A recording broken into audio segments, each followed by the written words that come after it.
qui a beaucoup d'écho de nos jours.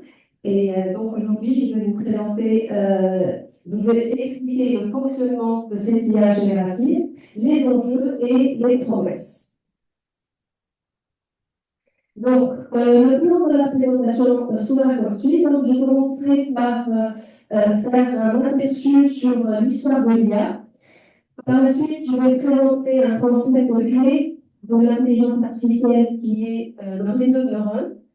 Ensuite, je vais détailler l'IA générative, l'architecture, comment ça fonctionne, et je finirai par les enjeux et les promesses de l'IA générative.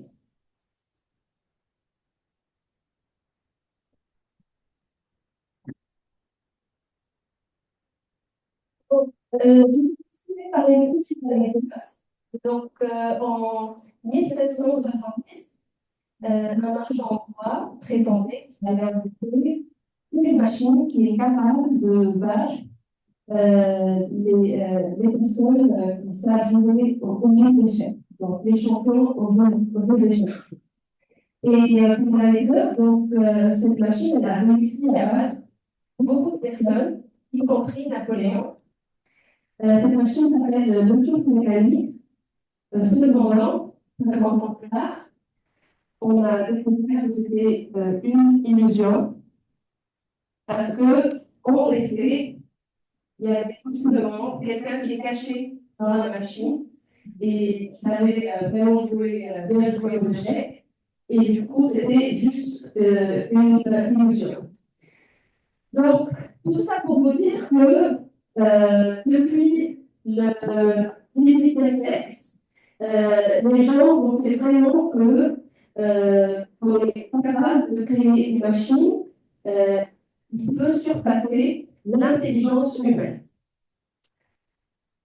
Donc, l'intelligence artificielle n'est pas un concept récent, bien que ça peut surprendre, mais ses racines sont vraiment loin dans le passé. Donc, à partir de 1950 jusqu'à aujourd'hui, l'intelligence artificielle a connu des hauts et des bas.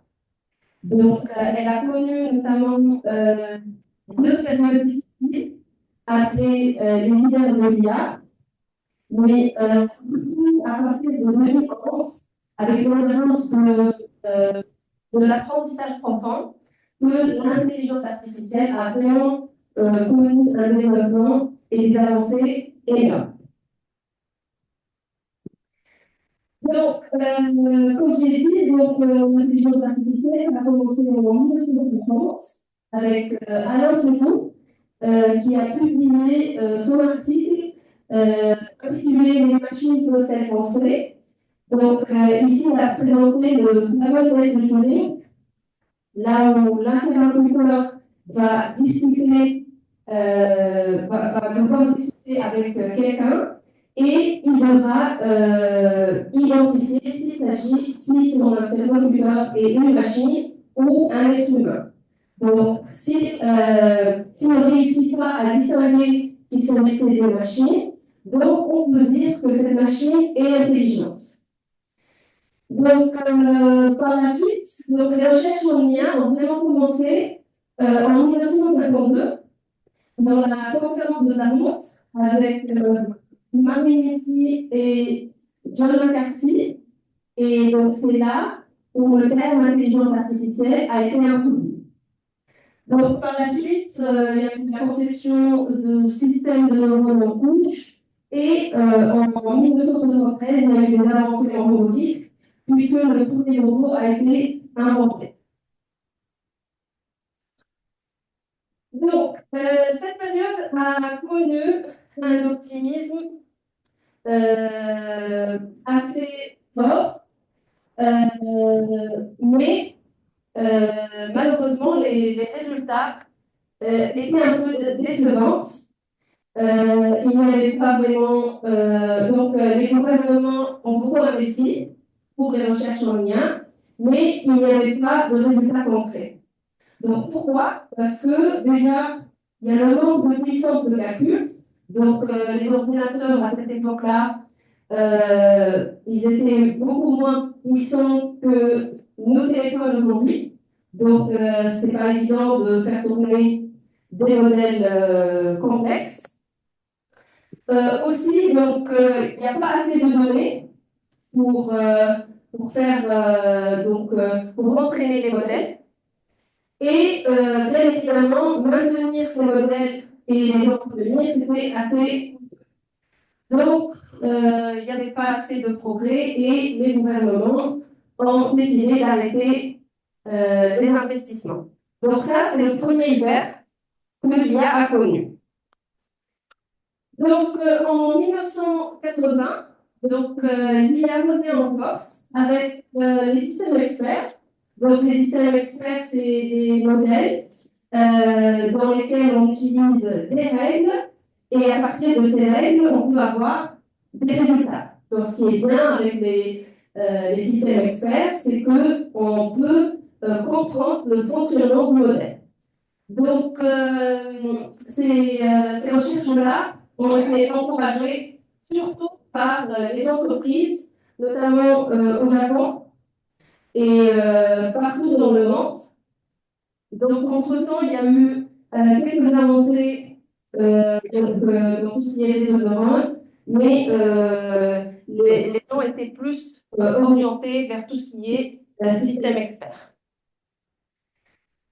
Malheureusement, donc en 1987, donc encore une fois, un des investissements, il n'y avait pas eu vraiment de résultats satisfaisants parce que les entreprises voulaient vraiment avoir des résultats économiquement donc pas très élevés. Et ce qui n'était pas possible avec les systèmes experts parce qu'ils sont assez coûteux et aussi ils se sont rendus compte que les mêmes tâches, s'ils étaient faits par des humains, ça leur coûterait beaucoup moins cher. Aussi, ces systèmes experts sont vraiment incapables de généraliser sur plusieurs domaines. Donc, dès qu'on sort de l'intervalle connu, donc l'intervalle des valeurs connues, le modèle, il donnait n'importe quoi. Et voilà, ce n'était pas possible de généraliser. Et donc, du coup, pareil, fin des investissements. Et c'est le second hiver de l'IA. Donc, entre-temps, il y a eu des avancées dans les réseaux de neurones CNN pour tout ce qui est reconnaissance. Ils sont connus très fort en tout ce qui est reconnaissance d'images. Donc, à partir de 1993, il y a eu le retour en force de l'IA. Et en 1997, Deep Blue, il bat le champion du monde aux échecs. Donc ça, c'était vraiment une victoire de l'IA parce que les gens considèrent que les jeux d'échecs constituent vraiment quelque chose de très intelligent et le fait de développer une ligne qui bat le champion du monde en échecs, c'était vraiment quelque chose d'impressionnant. Donc, par la suite, il y a eu des progrès dans la reconnaissance vocale, il y a eu l'apparition de Siri. Bon, à l'époque, c'est moyen, mais bon, c'était quand même des avancées. En 2009, il y a eu le challenge d'Imaginect. Et c'était vraiment ça, le catalyseur, qui a vraiment propulsé les recherches en lien, parce que ça constitue une base de données qui contient plus de 10 000 classes. Et du coup, donc les gens pouvaient tester leur modèle sur cette base, une base unifiée. Et du coup, à chaque fois, ils essayent d'améliorer la précision de leur modèle en se basant sur la même base de données. En 2011, il y a Watson d'IBM qui a remporté le Jeopardy, qui est l'équivalent de Question pour un champion en France. Donc, à partir de 2011, donc 2011-2012, donc c'est là où vraiment l'IA, on parle de l'IA contemporaine, et c'est là, jusqu'à aujourd'hui, que l'IA n'arrête pas de faire des développements et des avancées. Donc, en 2012, il y a eu le développement d'un modèle AlexNet avec une précision qui a atteint 80 85%, ce qui était énorme, donc, parce qu'en 2011, la précision, la plus grande précision qu'on a pu atteindre, c'était 75. Par la suite, donc 2 ans plus tard, ces avancées ont pu être exploitées par l'industrie, par Facebook, donc, et ils ont pu développer un algorithme de reconnaissance faciale avec une précision qui a atteint 97%. En 2016, il y a eu le AlphaGo qui bat le champion du monde dans le jeu Go. Donc, juste pour vous donner une idée sur la complexité de ce jeu, donc dans les jeux d'échecs, partout, il y avait entre 20 et 30 possibilités, alors que dans le jeu Go, il y a entre 250 et 300 millions de 300 possibilités par tour.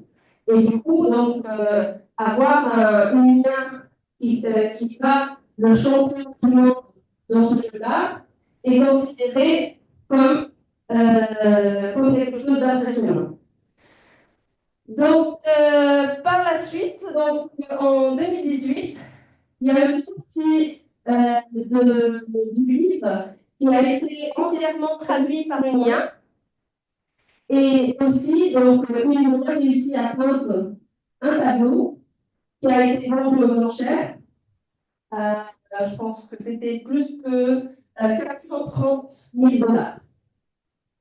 Et bien évidemment, en 2020, c'était l'apparition de GPT-3. Et par la suite, ça a explosé. Donc, depuis tout à l'heure, je vous parle de l'IA, mais je n'ai pas les fini.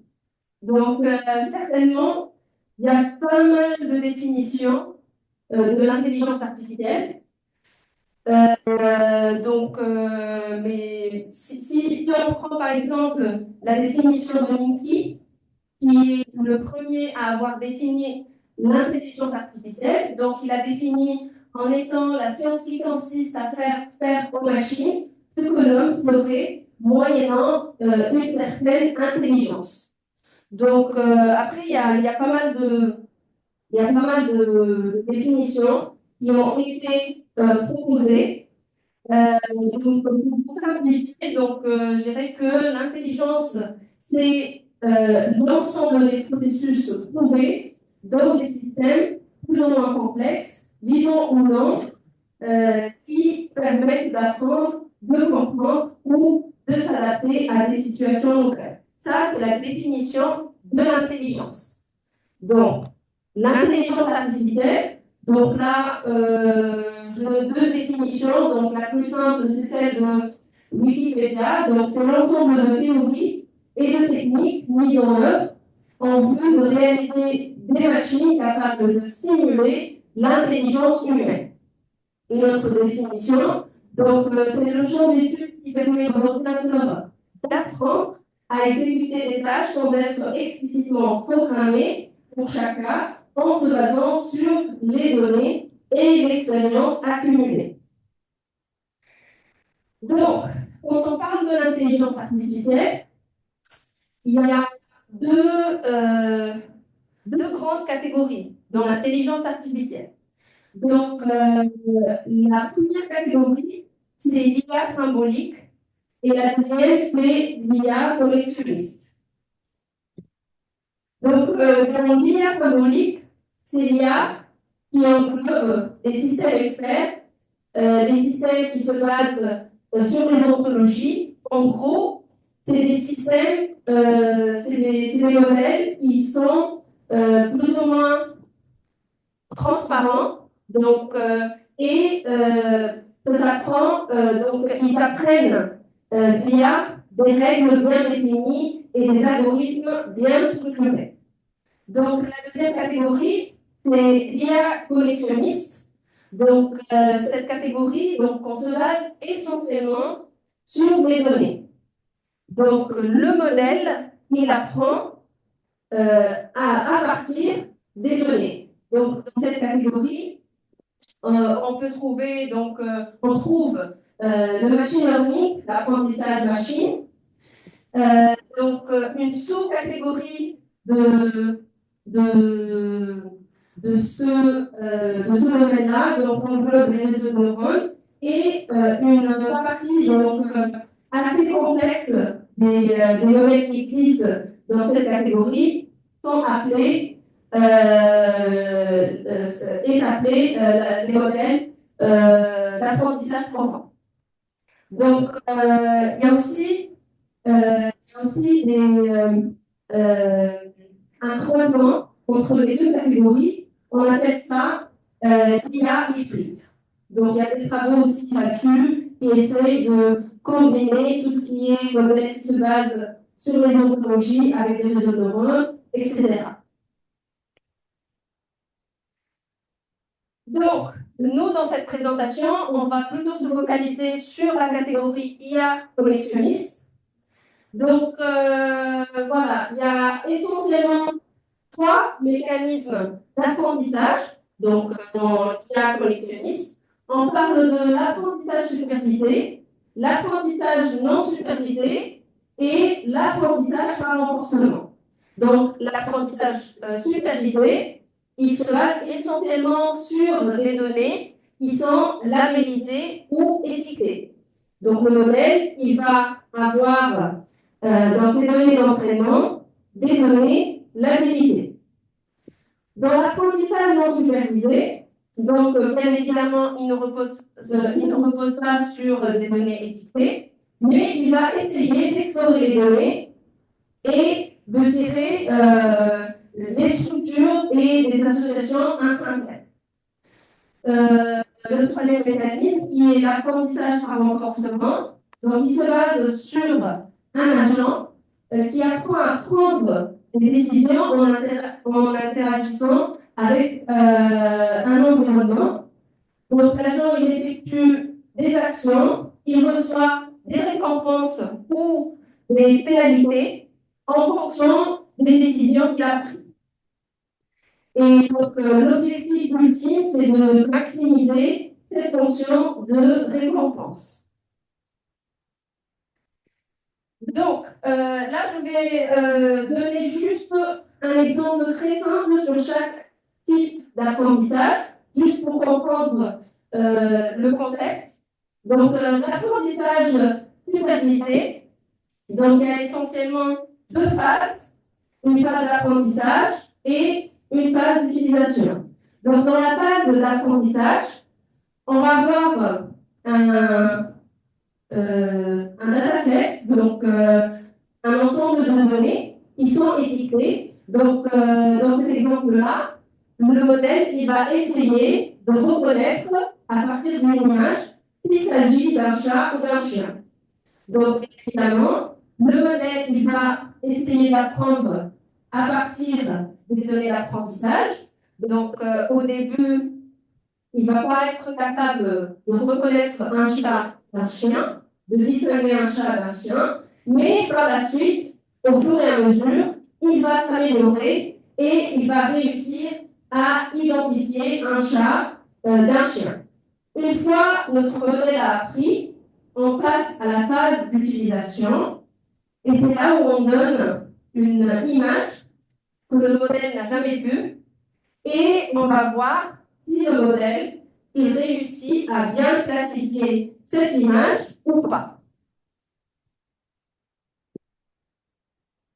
Donc, pour l'apprentissage non supervisé, donc bien évidemment, on va partir de données non labellisées et donc on va essayer de regrouper un ensemble d'éléments homogènes sous forme de sous-groupes homogènes, plutôt hétérogènes sous forme de sous-groupes homogènes. Donc là, comme on voit dans l'exemple, il y a 3 canards qui sont classifiés dans le même cluster et un lapin et une souris. Donc, on a des regroupements, 3 regroupements distincts.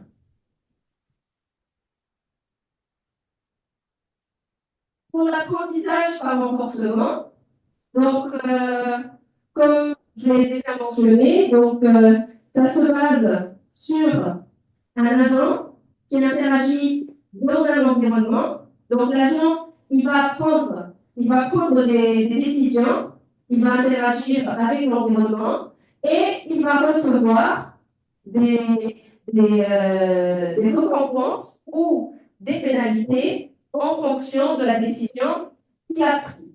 Bien évidemment, l'objectif, c'est qu'il apprenne à maximiser la fonction de récompense. Donc, là maintenant, je vais vous expliquer de façon très simplifiée ce que c'est qu'un réseau de neurones. Donc, en gros, sans vraiment rentrer dans tout ce qui est détails mathématiques, donc globalement, comment ça fonctionne. Donc, on va prendre l'exemple d'analyse des sentiments, qui est un problème très connu dans le NLP, donc Natural Language Processing.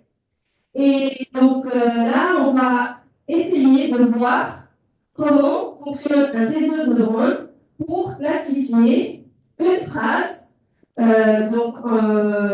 comme étant une phrase qui indique un sentiment, donc un sentiment d'être heureux ou un sentiment d'être malheureux. Donc, nous allons partir. Donc, il s'agit, tout d'abord, il s'agit d'un modèle d'apprentissage supervisé. Donc, le modèle aura à sa disposition des données d'entraînement qui sont étiquetées, donc un ensemble de phrases qui sont associées à chaque classe. Et donc, à partir de ça, donc, comment on peut imaginer le fonctionnement d'un réseau de neurones. Donc, l'idée, c'est que dans le modèle, on sera capable d'attribuer à chaque mot des scores. Et donc, ces scores-là, ils vont nous indiquer s'il s'agit d'un sentiment positif ou un sentiment négatif. Plus le score il est élevé dans le positif, donc ça va traduire qu'il s'agit d'un sentiment positif. Et inversement, donc s'il s'agit d'un sentiment négatif, donc on va avoir un score qui est négatif. Bien évidemment, il y a des mots qui sont neutres, donc qui n'ont pas d'impact. Donc ces mots-là, on va leur attribuer un score égal à 0. Et donc là, si je prends mes 2 phrases de départ et que j'essaye de calculer le total de ces scores, des scores des mots qui constituent chaque phrase, donc je vais voir que la première phrase a un total de 3, donc c'est un sentiment positif, et la deuxième phrase a un total de moins 3, donc c'est un sentiment négatif. Donc, comment représenter tout ça sous forme d'un réseau de neurones? Donc, l'idée, c'est de prendre chaque mot et de les représenter par les nœuds en rouge là. Et donc, de prendre un autre nœud qui va représenter la sortie et on va essayer de relier tous les nœuds à ce nœud final. Donc ça représente les entrées de notre modèle. Et donc, sur chaque lien, on va indiquer le poids ou le score qui est attribué. Et donc, par la suite, ce qu'on va faire, c'est que, donc, là, je suppose que chaque mot, il contient un score. Et du coup, donc là, ce que je vais faire, je vais chercher les mots qui apparaissent dans ma phrase et je vais leur attribuer un 1 ici. Et les autres mots qui n'existent pas, donc ça va être 0. Et donc, du coup, pour calculer le score de cette phrase, il suffit de multiplier les scores avec ce qu'il y a dans l'entrée. Et du coup, donc, toutes les entrées ayant 0, ça va disparaître.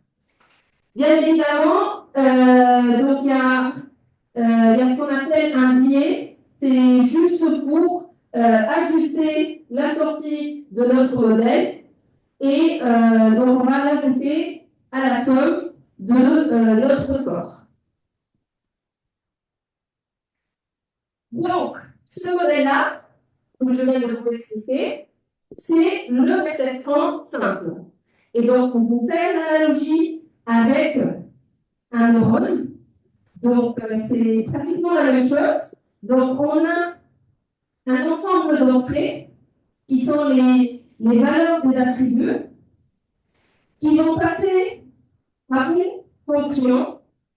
On va faire la somme des poids et du coup, donc par la suite, donc la sortie, elle va nous afficher, là dans notre cas, 1 ou 0. Donc on parle d'un problème de classification simple. Cependant, donc définir le fait que quelqu'un est heureux ou pas n'est pas si simple que ça. Donc, on ne peut pas, directement à partir d'un mot, attribuer un score et savoir directement s'il s'agit d'un sentiment positif ou négatif. Donc, cela peut être un peu plus complexe. Donc, on peut imaginer qu'il pourrait avoir des facteurs qui vont influencer ce sentiment-là. Donc, imaginons que on a trois concepts, donc famille, temps libre et avoir faim. Et donc, là, ça va constituer ce qu'on appelle une couche cachée. Et du coup, donc, les mots ne sont plus liés directement à l'output, mais ils vont plutôt passer par des nœuds intermédiaires. Et donc, les poids, en fonction des poids qui sortent de ces trois concepts-là, on peut déterminer si quelqu'un est heureux ou malheureux. On peut aussi penser qu'il y a d'autres concepts plus complexes qui, eux, déterminent si la personne est heureuse ou pas, comme la stabilité émotionnelle, la santé, le contexte général, et on peut aussi penser qu'il y ait d'autres facteurs, comme les amis, l'argent ou autres, qui peuvent aussi contribuer au fait d'être heureux ou pas. Et du coup, donc c'est comme ça que ça se définit la structure d'un réseau de neurones. Donc on a une couche d'entrée, donc c'est l'ensemble des inputs, donc des attributs qu'on va donner en entrée, et par la suite, on va avoir des couches cachées. Donc, bien évidemment, plus on a de couches cachées, mieux le modèle est précis, mais ça devient beaucoup plus complexe. Donc, le plus on met de couches cachées, le plus complexe devient le modèle, mais le plus performant il devient. Et donc, on peut imaginer que dans un réseau de neurones, il va y avoir beaucoup de couches cachées, et toutes ces couches cachées ne sont pas vraiment compréhensibles par l'être humain. Donc, les réseaux de neurones, donc, ils peuvent être utilisés dans pas mal d'applications. Donc, là, par exemple, la classification des émotions, positives ou négatives, ça peut être utilisé pour les services clients pour déterminer si un client est content ou pas de son achat ou autre. On peut aussi l'utiliser pour la classification des emails, spam ou non spam.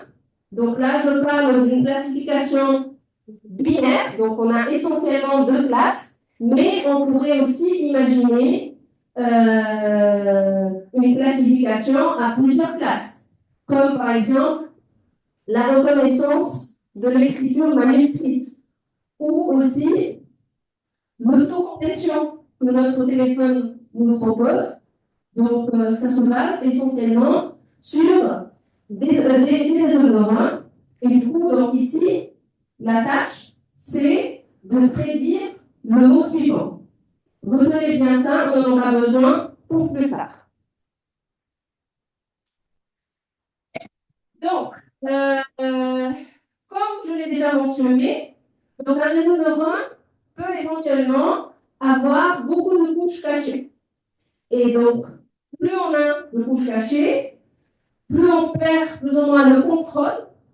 On ne sait pas ce qui se passe vraiment dans ces couches-là, parce qu'en fait, dans ces couches-là, il va y avoir l'ajustement de ces scores-là. Les poids qu'on a mentionnés au début, ils vont s'ajuster via ces couches cachées.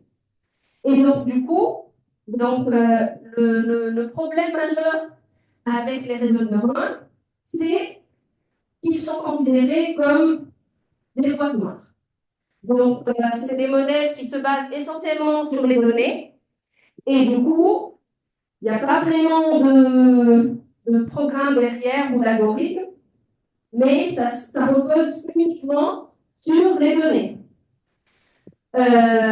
Donc, bien évidemment, il y a des domaines assez critiques, là où on ne pourrait pas accepter un résultat sans que l'on comprenne comment le modèle a fonctionné. Par exemple, le domaine médical. Un médecin, il ne peut pas dire à un patient, vous êtes malade, je ne sais pas par quelle maladie, type de maladie. Le patient, il demande comment ça se fait, pourquoi. Le médecin, il dit, bah, c'est le modèle qui a donné ça. Ce n'est pas possible. Aussi, donc, dans tout ce qui est domaine juridique, donc on ne pourrait pas accepter un résultat comme ça sans avoir d'explication. Et pareil dans le domaine militaire, dans tout ce qui est voiture autonome ou même l'attribution des prêts. Donc le client, il a le droit de comprendre pourquoi la banque elle ne lui a pas attribué un crédit. Et donc, ceci est apparu parce que on a remarqué que dans ces réseaux de neurones, bien qu'ils sont très performants et très puissants, il y a ce qu'on appelle un biais. Et ça, on peut le voir là, sur cet exemple. Donc, si on essaye d'utiliser Google Translate, on essaye de traduire la phrase « un infirmier va à l'hôpital », donc en anglais « a nurse goes to the hospital », et donc après, si je prends la même phrase et j'essaye de la retraduire en français, il m'indique une infirmière. Pourquoi? Parce que dans les données d'entraînement, il y a beaucoup plus d'infirmières que d'infirmiers. pareil avec DeepL, c'est le même problème. Et les exemples se multiplient. Donc, on s'est rendu compte donc, sur le système de recrutement automatisé adopté par Amazon que on privilégiait les hommes aux femmes. Pareil pour les frais bancaires via Apple Card, il y a aussi ce biais et du coup un homme peut avoir beaucoup plus un montant beaucoup plus élevé qu'une femme juste parce qu'il est un homme.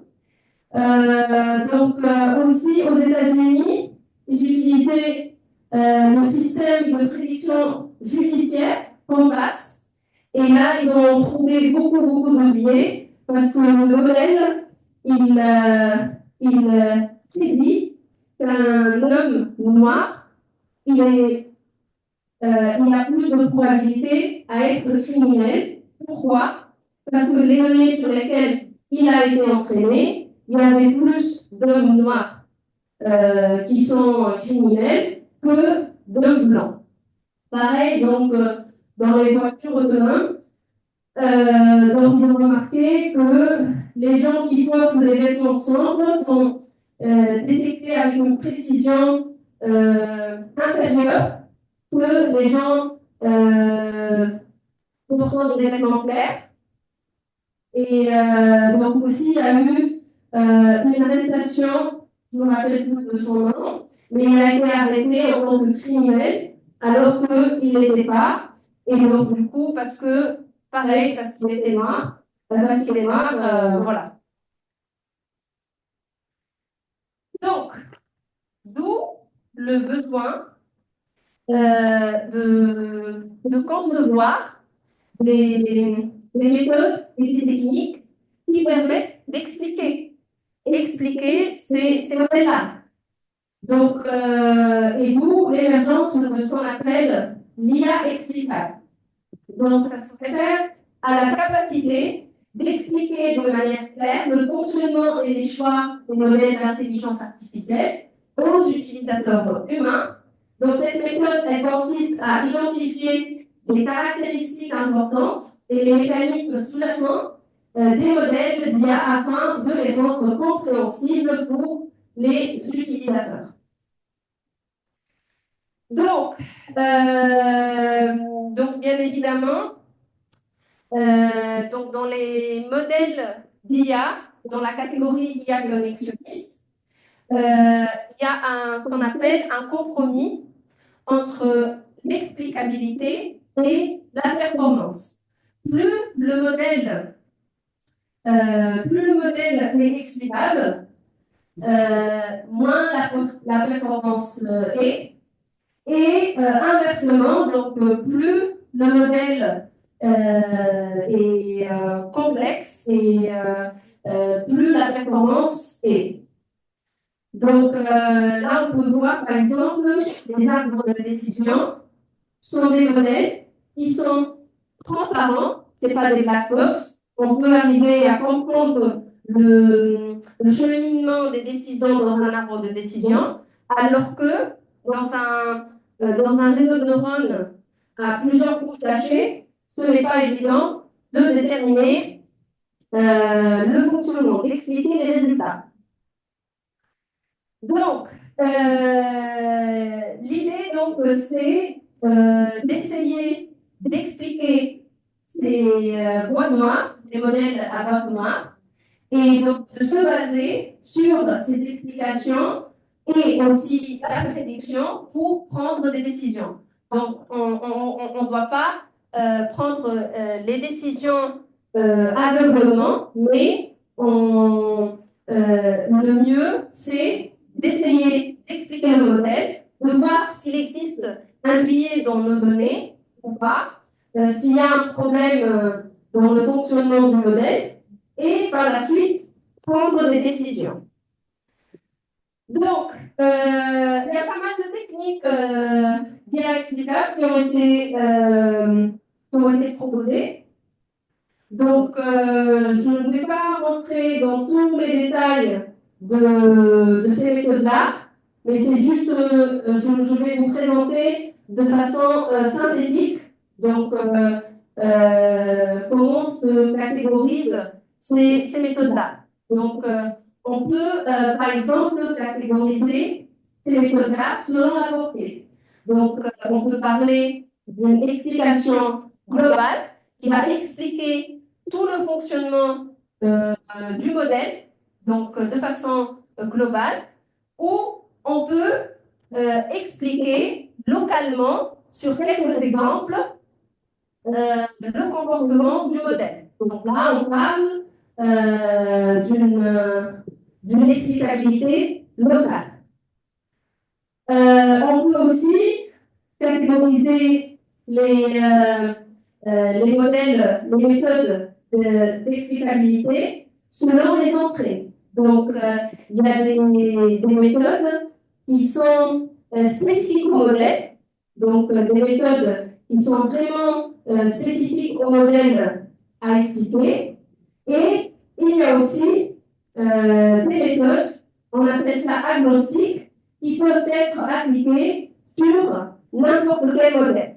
Donc, bien évidemment, selon le besoin, le contexte, les données et tout ça, donc on peut choisir si on veut appliquer telle méthode ou l'autre.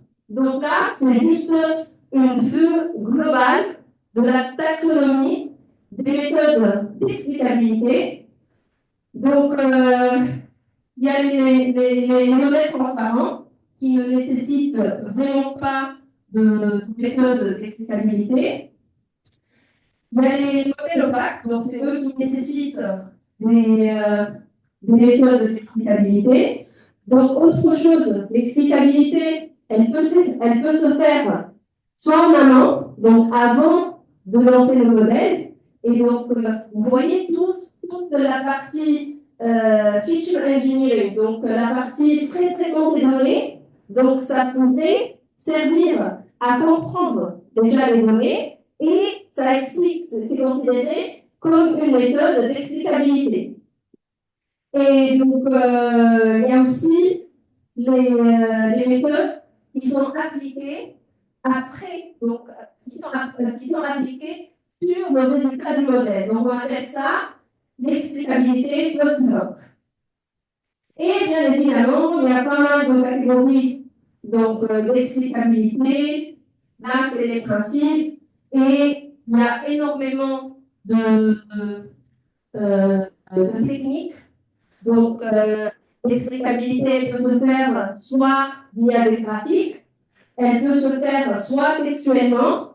Et d'ailleurs, au début, c'était vraiment compliqué de créer des explications textuelles parce que c'était compliqué de constituer des phrases cohérentes. Mais là, maintenant, avec l'émergence des LLM, on va en parler plus tard, donc ça devient beaucoup, beaucoup plus simple de générer des explications textuelles. Donc, là maintenant, nous allons passer à l'IA générative. Donc, l'IA générative, c'est une sous-partie du deep learning. Et donc, on peut voir pas mal de catégories donc, dans l'IA générative. Il y a les GAN, Generative Adversarial Network, donc qui sont spécialisés à la génération d'images. Ils peuvent être aussi utilisés pour générer des données synthétiques. Donc, il y a pas mal de types d'IA génératifs. Nous, on va plutôt se focaliser sur les LLM ou Large Language Models. Donc, qu'est-ce que c'est qu'une IA générative? Donc, l'IA générative, elle est capable de générer du texte, des images ou d'autres médias en réponse à des instructions. Donc, les instructions qu'on va donner à notre modèle, ça s'appelle un prompt. Donc, le nouveau contenu, il est similaire aux données d'apprentissage, mais avec un certain degré de nouveauté. Donc là, imaginons qu'on dispose d'une IA générative qui est entraînée sur différents styles de robe, tenues, pantalons et accessoires. Et donc après, vous lui donnez un thème rétro-futuriste et ça pourrait générer une image qui ressemble à ça. Ça a été généré par Midjourney. Donc, juste avant de rentrer dans les détails de l'IA générative, je voulais juste vous expliquer la différence entre l'IA générative et l'IA prédictive.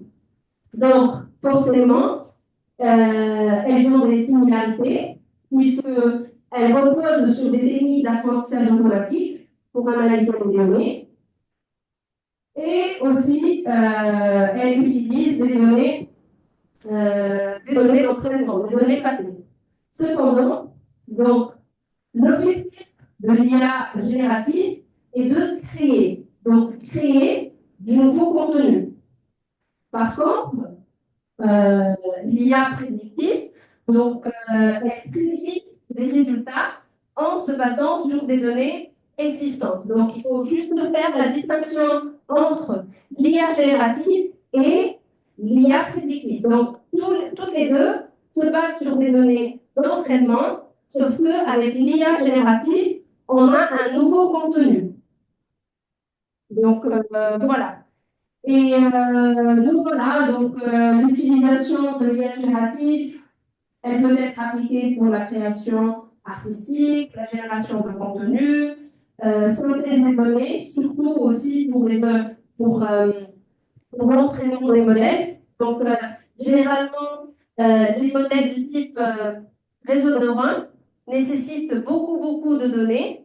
Et du coup, donc, ces IA génératives de type, par exemple, GAN, ça permet de générer des données synthétiques à partir de données réelles. Et du coup, on n'a plus le problème de manque de données, par exemple.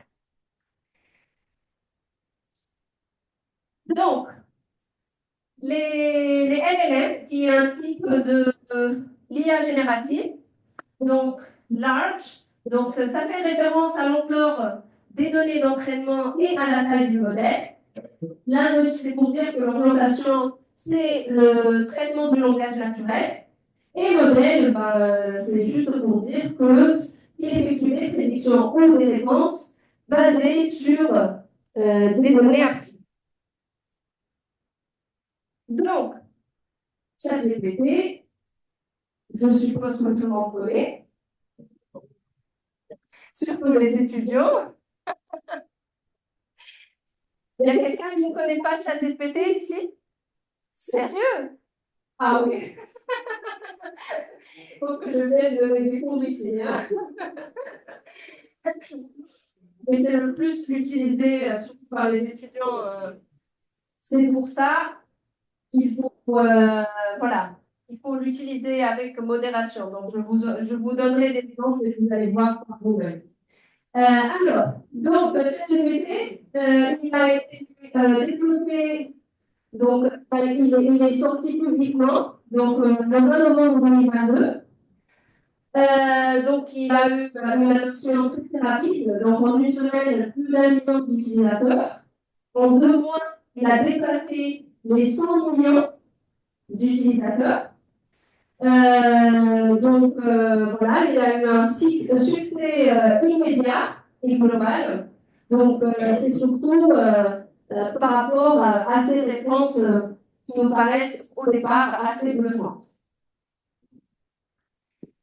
Donc, certainement, ChatGPT, il a été beaucoup médiatisé. Et du coup, donc, ça ne veut pas dire que c'est le meilleur LLM.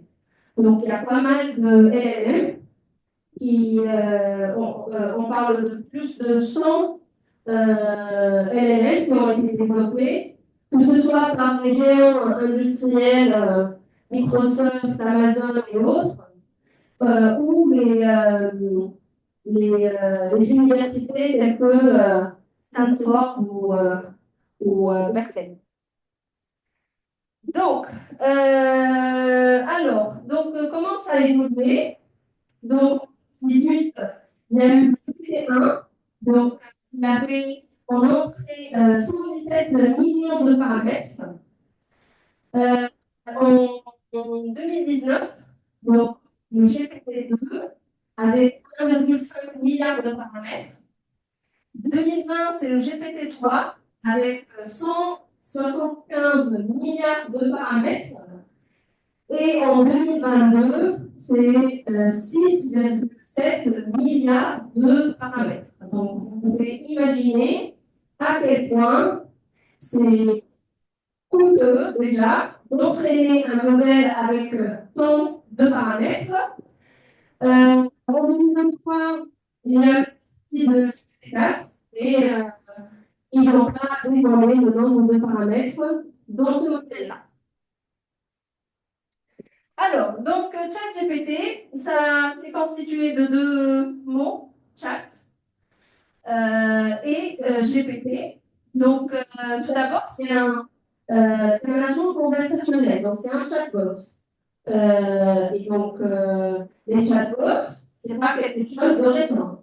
Sur pas mal de sites, donc on peut trouver des chatbots qui essaient de nous aider, de nous guider, sauf que ces chatbots-là, ils se basent essentiellement sur des mots-clés. Et donc, par chance, si on tape les bons mots-clés, on peut arriver à un bon résultat. Ce qui n'est pas forcément toujours le cas. Donc ChatGPT, c'est un chatbot. On va voir petit à petit comment on peut réaliser ce chatbot. Donc, je vous ai présenté tout à l'heure comment fonctionne l'apprentissage supervisé. Donc, retenez juste qu'il s'agit qu'il a une phase d'apprentissage et une phase d'utilisation. Et donc, on va voir comment on peut appliquer cette démarche pour créer un chatbot. Imaginons qu'on applique ce mécanisme d'apprentissage supervisé qui est le plus utilisé en lien et on souhaite développer un chatbot sur le même principe. Donc, du coup, on va avoir une question et une réponse. Donc, pour la base d'apprentissage, on doit avoir une énorme quantité de données, donc un grand nombre d'échanges questions/réponses. Et il faut que cette base-là, elle couvre beaucoup de domaines, beaucoup de sujets. Et il faut que les réponses soient rédigées par des êtres humains, ce qui est quelque chose de coûteux. Donc, le problème, c'est que on n'a pas ce genre de données en quantité aujourd'hui. On peut pas, on n'a pas accès à une base de données questions-réponses qui couvre le maximum de sujets. En plus, donc, quand on pose une question, il n'y a pas forcément une réponse unique.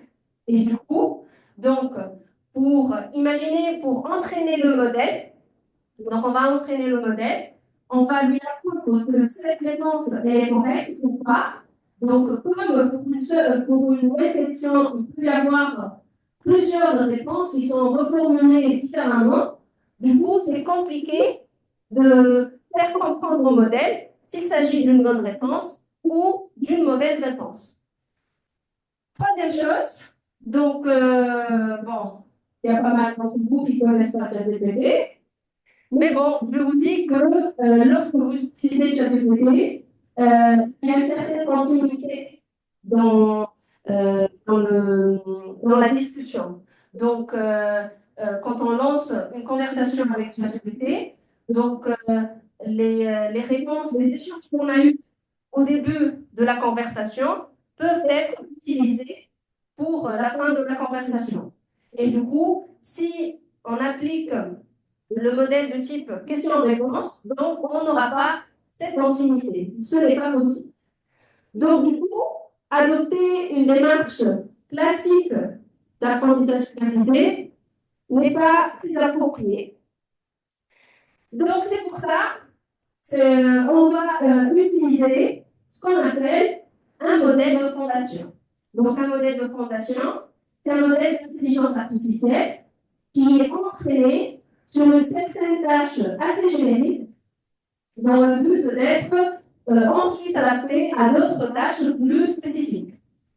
Donc, les fonctionnalités, c'est la compréhension du langage naturel et la prédiction et génération de textes cohérents.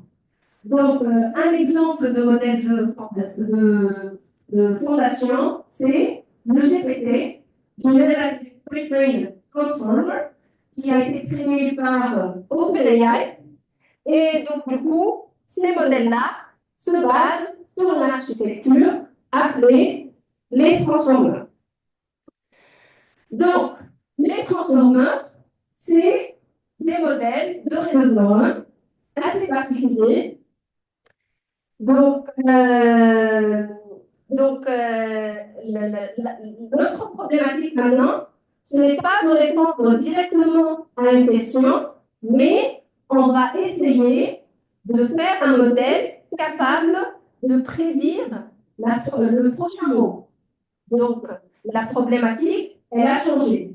Ce n'est pas possible de prédire directement toute la réponse. Ce qu'on va faire, c'est qu'on va essayer de concevoir un modèle capable de prédire le prochain mot. Donc, les transformers, ils permettent de générer du texte, mais un seul mot à la fois. Et donc, ça, on peut le voir, même quand ChatGPT génère une réponse, donc on peut voir que ça se fait. Donc, à chaque fois, il rajoute un mot, mais voilà, jusqu'à constituer un texte cohérent. Donc là, ce qu'on va avoir, imaginons qu'on a une phrase qui va constituer notre entrée ou le prompt, et donc on va appliquer ce transformer et on va essayer de prédire le mot suivant. Donc, bien évidemment, il peut y avoir pas mal de possibilités avec une probabilité différente. Donc, il n'y a pas une bonne réponse qui est unique. Il y a juste des réponses qui sont plus naturelles que d'autres. Mais il faut juste retenir qu'il n'y a aucune notion de vérité dans cette prédiction. Il va juste prédire le mot qui semble le plus naturel. Pas plus que ça. Et donc voilà, on va avoir des probabilités pour différents mots et le modèle va choisir, bien évidemment, il y a pas mal de stratégies de choix du prochain mot, mais on va dire qu'il va choisir le mot le plus probable, donc avec une plus grande probabilité. Alors, pour concevoir ce modèle qui prédit le prochain mot, donc on va utiliser les transformers. Et donc, ces transformers, ils se basent sur deux notions clés. C'est ce qui les différencie des autres raisonnements. Donc, là, une notion très très importante, c'est la notion des embeddings. Donc, l'être humain, il communique avec la langue naturelle et l'ordinateur, il ne comprend que des chiffres. Donc, ces embeddings, ça constitue comme un pont qui va relier le texte à la machine. Donc, on va essayer, avec ces embeddings, de représenter tous les mots avec des vecteurs numériques pour que ça soit compréhensible à l'ordinateur. Donc là, par exemple, de façon vraiment très simplifiée, je vous présente comment fonctionnent les embeddings, mais sur deux dimensions. Bien évidemment, les embeddings sont des vecteurs avec des dimensions énormes. Mais là, juste pour comprendre comment ça fonctionne, je vous explique sur deux dimensions. Donc là, imaginons que chaque mot, il est représenté par l'abscisse et l'ordonnée. Et donc, cette abscisse et l'ordonnée vont représenter sa position dans l'espace. Et donc, l'IBD, ce qu'il fait, c'est qu'il va placer naturellement les mots ayant un sens similaire à côté. Donc là, par exemple, on peut voir que les fruits sont à côté. Là, il y a les moyens de transport. Et donc, ça, c'est c'est dans un espace avec beaucoup de dimensions. Donc là, imaginons qu'on a cette phrase-là. Donc, on va essayer de faire les embeddings de tous les mots. Et du coup, les embeddings, ça va nous fournir une représentation qui ressemble à ça. Donc, on va avoir, par exemple, ici, Barcelone, Montpellier, Lyon et Brest, ils sont placés dans l'espace à côté parce qu'ils ont un sens plus ou moins similaire.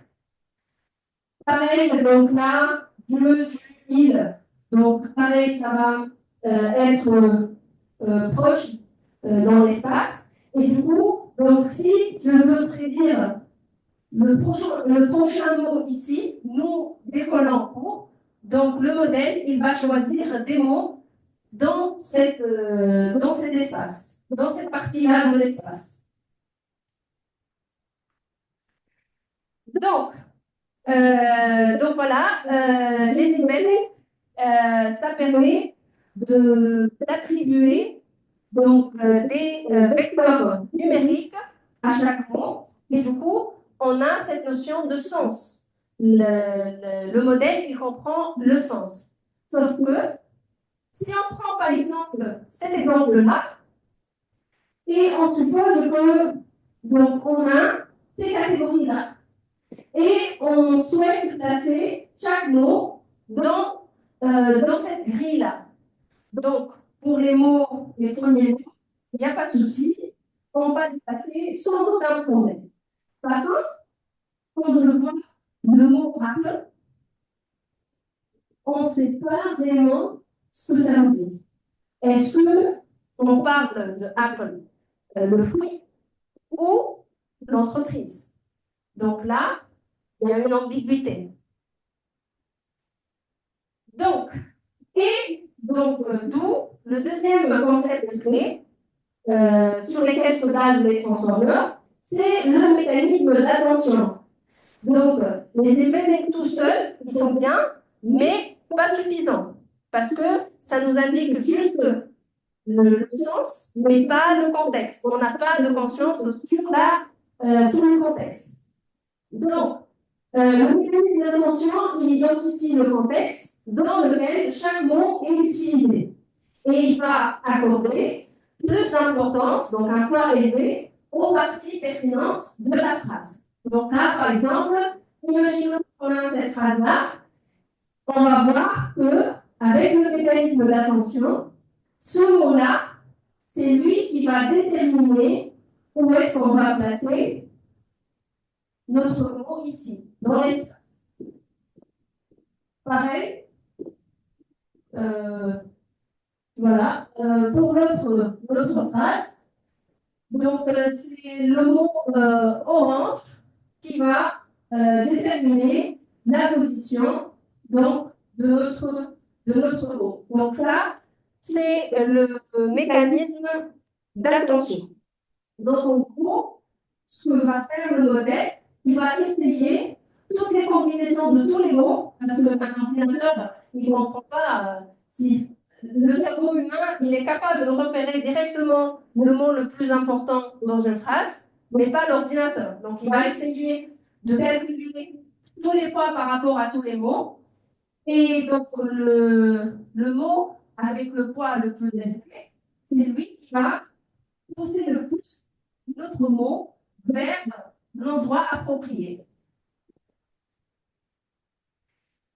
Donc, un autre petit problème, mais je ne vais pas me retenir longtemps, c'est juste pour vous dire que ces embeddings, ce n'est pas unique. Et on peut avoir un embedding qui est bien pour un mot et le même embedding qui n'est pas approprié à un autre mot. Donc là, par exemple, ce type d'embedding est excellent parce qu'il place déjà l'orange et le téléphone très éloignés dans l'espace. Du coup, il y a une distinction qui est vraiment très claire dans l'espace. Donc ça, c'est considéré comme un embedding qui est très bien pour notre mot. Celui-là, par contre, il place l'orange et le téléphone à côté. Et du coup, c'est pas un bon embedding parce que il n'y a pas vraiment une séparation nette entre les deux mots. Celui-là, il est moyen. Voilà. Donc, un seul embedding n'est pas vraiment suffisant. Sauf que générer des embeddings, c'est coûteux, c'est pas facile. Donc, l'idée, c'est d'utiliser plusieurs embeddings. Mais comment faire? Juste, on va partir d'un premier embedding et on va essayer de faire des transformations sur cet embedding et par la suite fusionner tous ces embeddings. Donc là, par exemple, il y a une transformation, on peut faire une transformation de rotation, étirement, que ce soit horizontal ou vertical. On va concaténer toutes ces transformations et on va les appliquer sur notre embedding. Du coup, donc là, on peut, donc là, c'est le embedding de départ. Là, c'est un embedding avec certaines transformations. Et là aussi, c'est un autre embedding avec une autre transformation. Il s'est avéré que celui-là, c'est le mieux. Et donc, du coup, il va avoir un meilleur score. Donc, ça, on l'a généré à partir du premier. On n'a pas généré un nouvel embedding. Et donc là, c'est l'architecture des transformeurs. Donc, l'architecture des transformeurs, elle va juste prendre les embeddings, plusieurs embeddings. Donc là, on part d'un premier embedding, on fait des transformations, on calcule des scores, et donc on va multiplier les transformations avec les scores. Et du coup, donc, comme l'embedding avec le score le plus élevé, c'est lui qui va gagner, et du coup, notre modèle, il fonctionnera mieux. Donc voilà, là je vous ai expliqué l'architecture des transformeurs. Je vous explique rapidement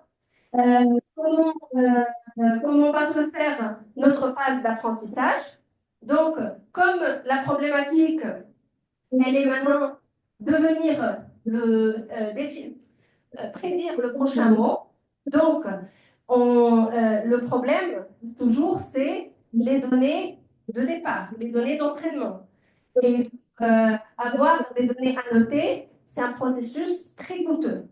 Sauf que le fait de reformuler le problème à un problème de prédiction du prochain mot, ça nous permet d'utiliser tout le texte qui existe sur Internet comme des données d'entraînement. Il suffit juste de cacher à chaque fois un mot et donc on connaît ce qu'il y a derrière et donc ça peut constituer facilement un dataset d'apprentissage.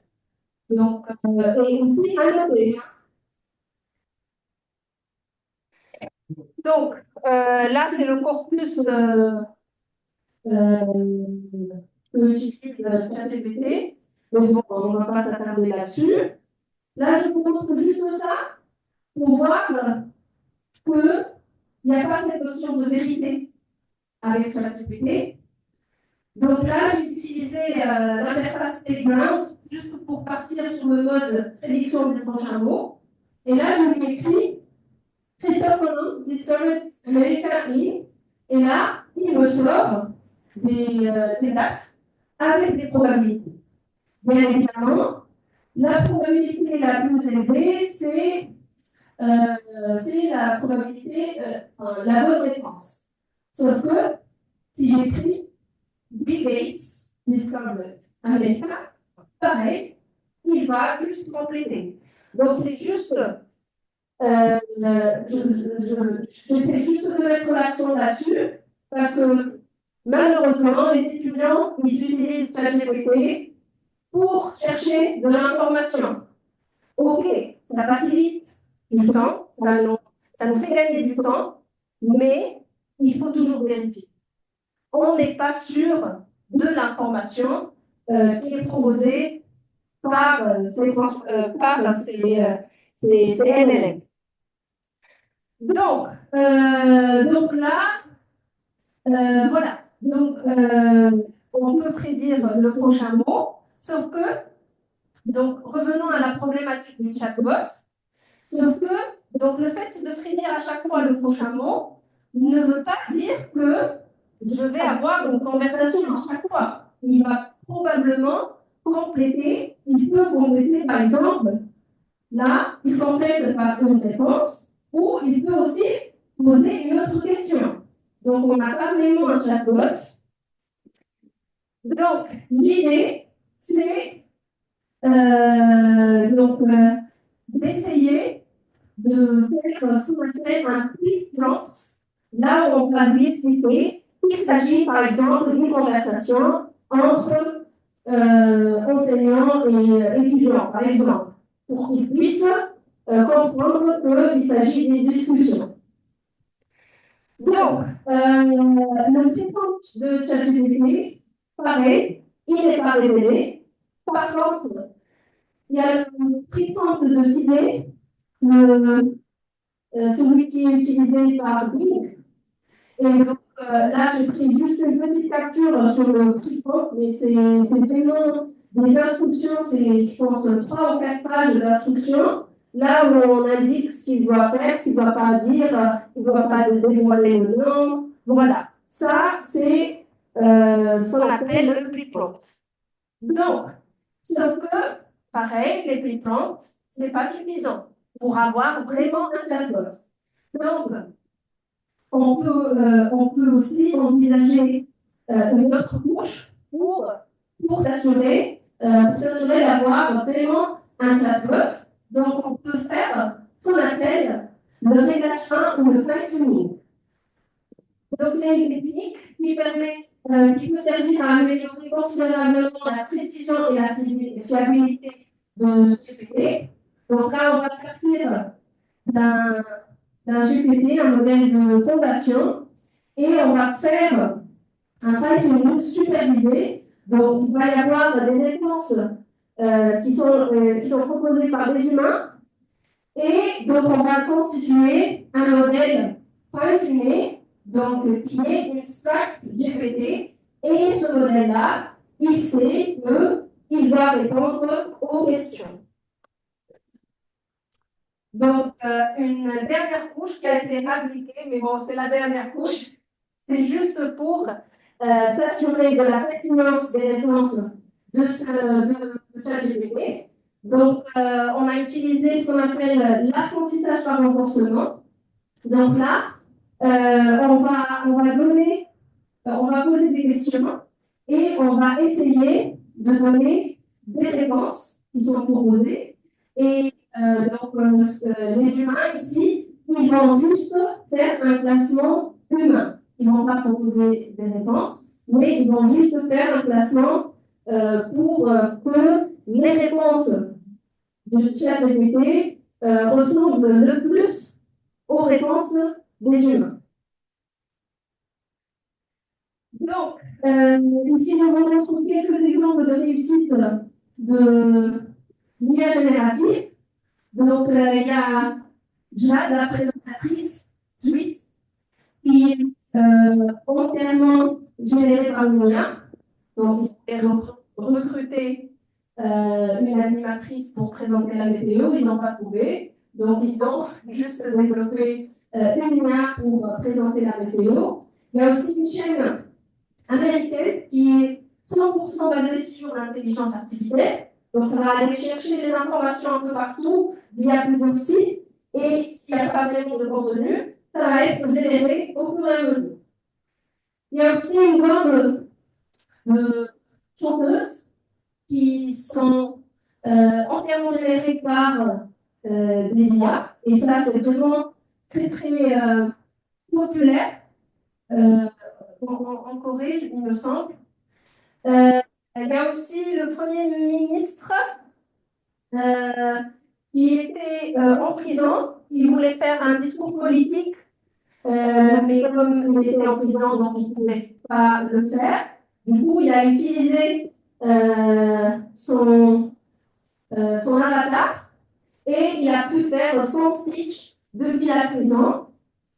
Aux États-Unis, il y a une intelligence artificielle qui est créée par Google qui réussit le concours de médecine. Bon, là, c'est quelques applications qui utilisent GPT-4, je vais les passer.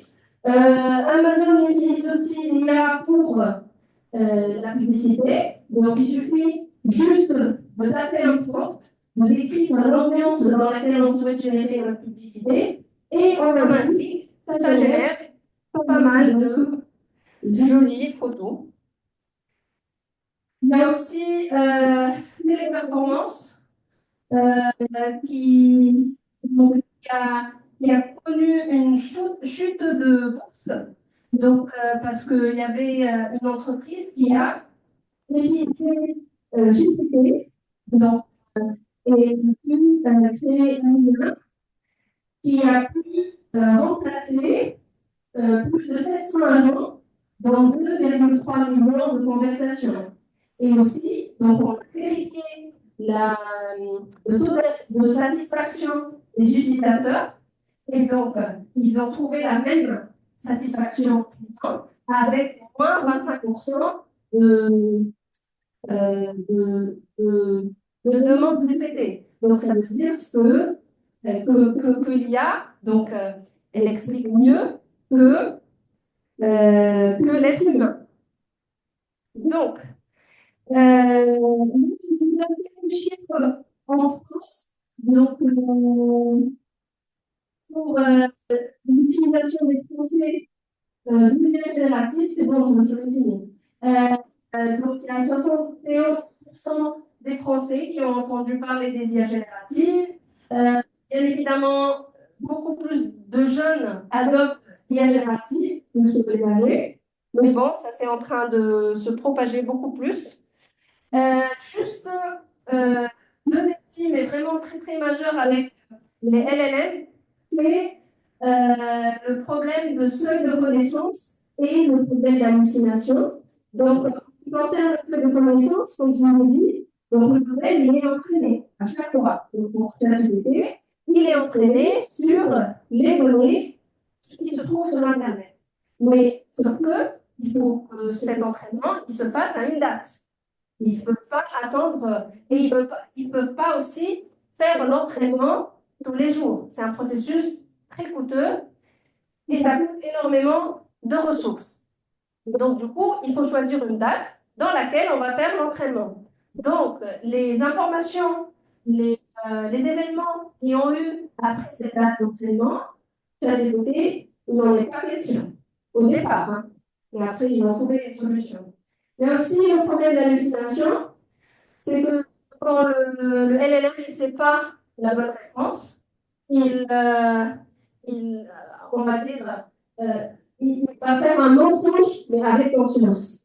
Il est tellement bien rédigé que ça nous fait parfois un peu le doute, mais ceci a été plus ou moins un peu corrigé avec ce qu'on appelle le RAG, donc la génération augmentée par récupération. Rapidement, je vous explique, c'est juste que le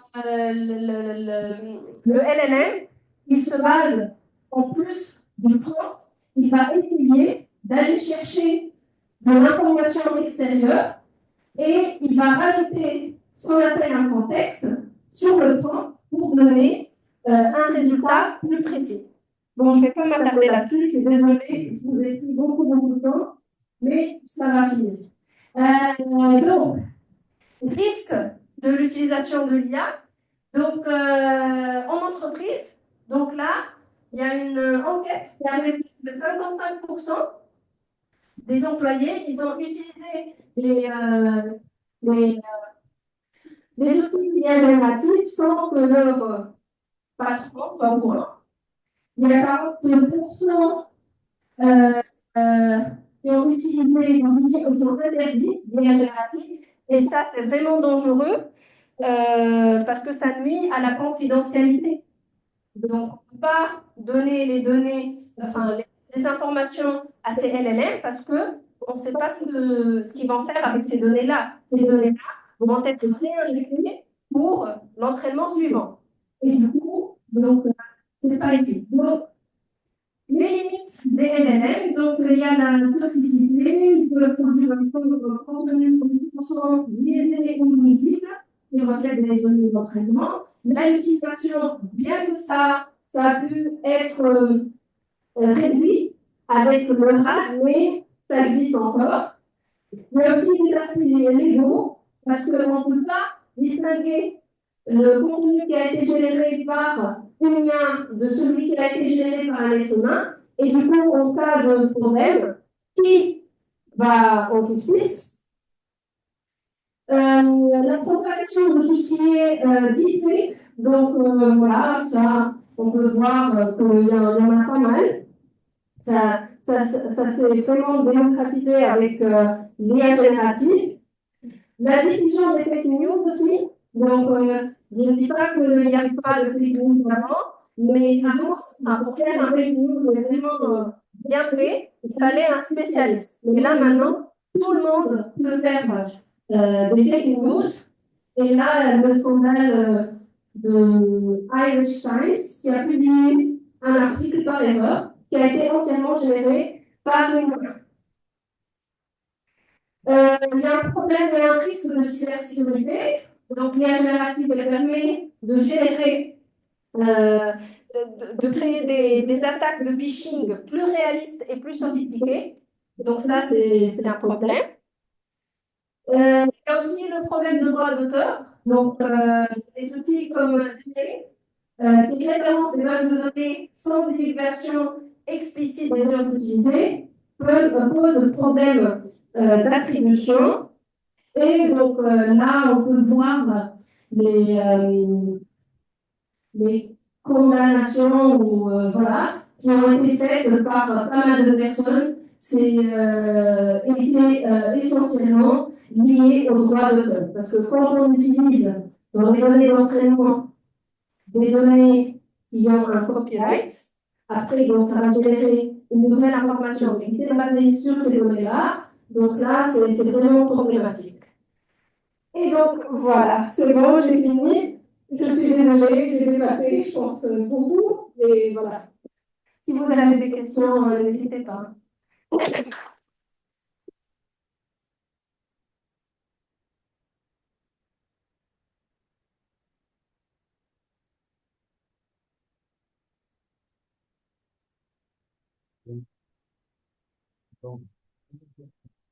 Donc, merci Amira pour la présentation. Bon, on a un petit peu débordé. Donc là, il va y avoir, on va pas poser toutes les questions parce que le chapeau est très très gros. Donc, je vais en sortir trois et puis ensuite, on vous invite à prendre un verre et à continuer les discussions autour d'un tour au premier étage. Donc, j'ai plusieurs questions. Alors, j'ai commencé à les sélectionner parce que, bien entendu, j'ai eu quelques mal où il y a des questions. Forcément, je dirais les vannes. Donc, j'ai des questions autour du chatbot. Alors, ça tourne autour de. Peut-on mettre. Alors, as-tu déjà fait un chatbot? Bah, là, c'est vraiment très très simple de faire un chatbot. Il n'y a pas plus simple. En 5 minutes, hein, tu peux avoir un chatbot avec Streamlit et c'est pas du tout compliqué. Je vous assure, en 5 minutes, vous pouvez faire un chatbot efficace. Tu peux me brancher sur une interface. Oui, il n'y a pas de code derrière, c'est juste voilà, des composants à mettre et voilà, vous aurez votre chatbot très, très rapidement. On peut utiliser des LLM open source, pas des LLM payants, comme Olama ou comment il s'appelle Lama aussi. Mistral, Mistral, le français. Vous laissez converser avec votre belle-mère.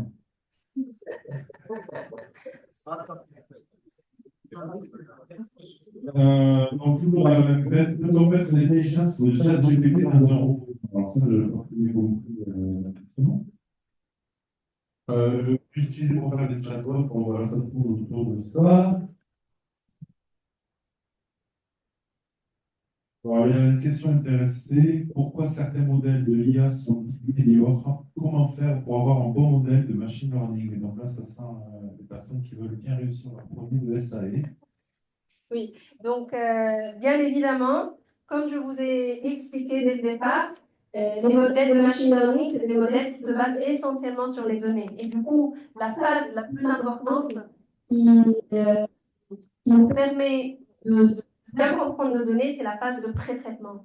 Donc, dans le développement d'un modèle d'IA, il y a, je pense, 80% d'efforts, c'est dans la phase de pré-traitement. Il faut vraiment comprendre les données, il faut faire tous les tests de corrélation, faire des visualisations, essayer de voir si on peut rajouter, s'il y a des inputs qui sont inutiles.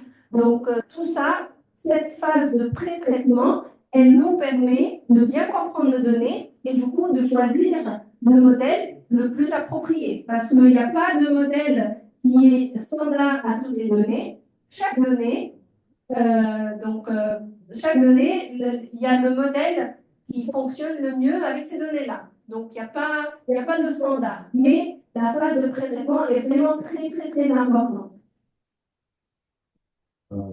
ChatGPT pourra-t-il avoir un jour une émotion? Eh bien, en fait, donc, tout ce que vous voyez, tout ce que j'ai présenté là, ça s'appelle l'IA faible.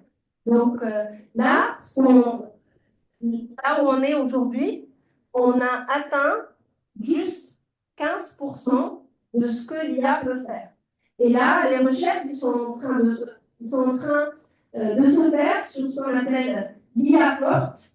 Donc, l'IA forte qui pourrait vraiment imiter réellement le comportement humain en incluant cet aspect d'émotion. Mais bon, ça fait peur. Et en fait, on termine sur la dernière question. Pourquoi Palpatine est revenu dans Star Wars 9? Donc, Je n'ai pas regardé Star Wars, je ne peux pas répondre. Voilà, donc, merci Amira et je vous invite au premier étage. Merci. Merci bien. Ouais, il y avait Ouais, je sais. Attends. plus de côté parce que Hein? le technicien il part à 20 heures. Ah oui, je